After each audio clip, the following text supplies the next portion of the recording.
A blood sugar chart helps manage diabetes by tracking levels, identifying patterns, and guiding lifestyle or medication changes to reduce complications. To record blood sugar monitoring charts, follow these steps. Navigate to the clinical module and select the inpatient panel.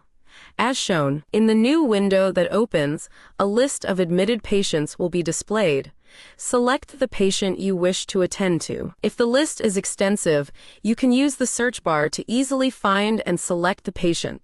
Then click on the Actions button and select Inpatient Charts. From the menu list, choose Blood Sugar Monitoring.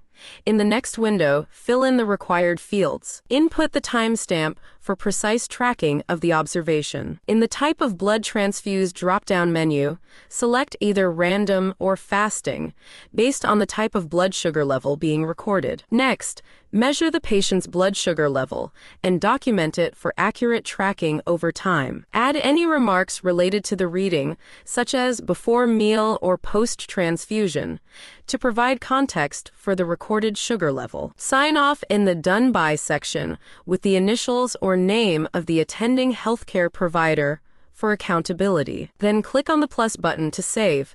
To view blood sugar monitoring reports, click on Generate Report. In the report window, you can perform the following: share the report via email, download it in various formats, or print it directly from your browser.